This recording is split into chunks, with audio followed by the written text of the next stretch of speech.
-40 degree में लड़ने वाले लोगों को भी सैल्यूट है, लेकिन +40 डिग्री में जो खेत में किसानी कर रहा है, जो सड़क पर मजदूरी कर रहा है, जो आदिवासी है, वह भी इस राष्ट्र का सबसे बड़ा नागरिक है और बिना उसके राष्ट्र के पूरा नहीं हो सकता। दिल्ली विश्वविद्यालय का एक अस्थायी प्रोफेसर, इस बात पर जोर इसलिए दे रहा हूं क्योंकि अब ऐसा लगता नहीं कि इस देश में कुछ भी स्थायी बचा हुआ है, न नौकरी और न आपके उम्मीदों का कोई मयार। और इसी के ठीक पहले दो तीन दिन पहले एक विवाद और आया था, जब सेना को, और उस सेना की बात मैं कर रहा हूं जब सेना पर बात होती है इस देश में, और पिछले कुछ दिनों से यह प्रवृत्ति और बढ़ गई है कि जब भी सेना पर बात होगी तो केवल गौरव बोध से होगी, उसे एक हॉली काऊ बना करके पेश किया जाएगा, गोया अगर आपने सेना पर कोई सवाल उठाया तो राष्ट्र पर सवाल उठा दिया। और फिर भी एक पॉलिसी बनती है कि 4 साल के लिए टेम्परेरी सैनिक भी भर्ती होंगे, और उस कॉलम में जोड़ा गया है कि उनकी जातियां भी पूछी जाएंगी। जब विवाद हुआ कि आप जाति क्यों पूछ रहे हो, 4 साल बाद जब निकालने जाओगे तो 75% लोग जो निकलेंगे उनमें जाति कहीं काम ना आए। और तब हमने ये बात जब कही, पैनल में बैठा हुआ था, वहां एक रिटायर्ड कर्नल लगातार ये बात कह रहे थे कि सेना पर सवाल नहीं उठा सकते, सेना -40 डिग्री में लड़ रही है, तब हम जिंदा हैं, राष्ट्र नहीं बचेगा।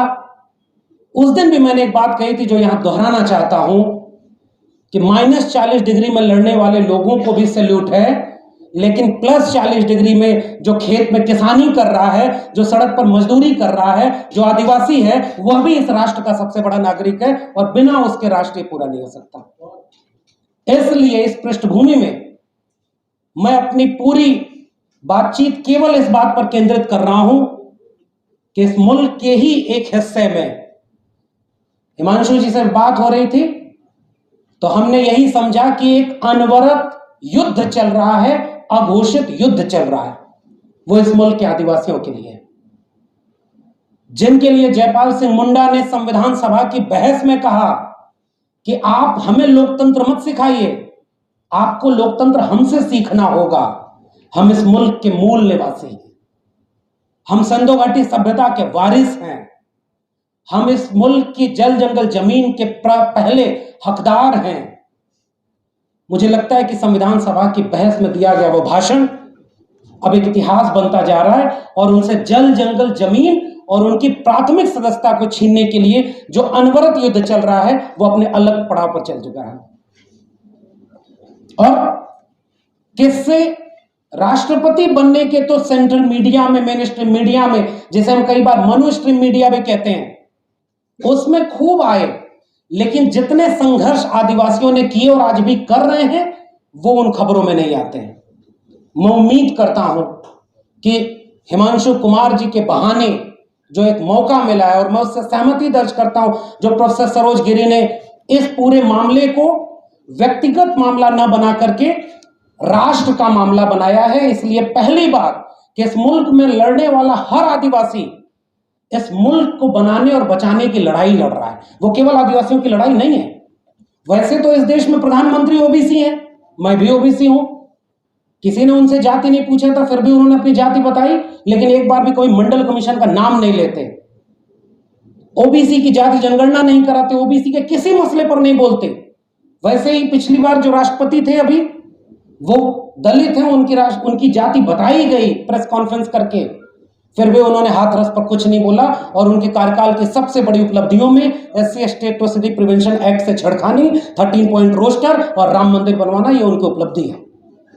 हमें डर है, हमें चिंता है कि एक आदिवासी महिला को आगे कर करके उस महिला का विरोध कोई नहीं कर सकता। ये तो पहली बार इस मुल्क में हुआ है, ये तो बड़ी बात है। पहले के लोगों ने क्यों नहीं किया, जो राष्ट्र के निर्माण की बात करते थे, सेकुलर थे, डेमोक्रेटिक थे, प्रोग्रेसिव थे, उन्होंने नहीं किया, इन्होंने किया। मगर उन्हें आगे रख करके कहीं इस लड़ाई के साथ क्या न्याय होगा, ये हमारी चिंता है। और ये केवल गोमपाड़ का मामला नहीं है, इस मुल्क के हर कमजोर, वंचित, शोषित के खिलाफ एक युद्ध चल रहा है।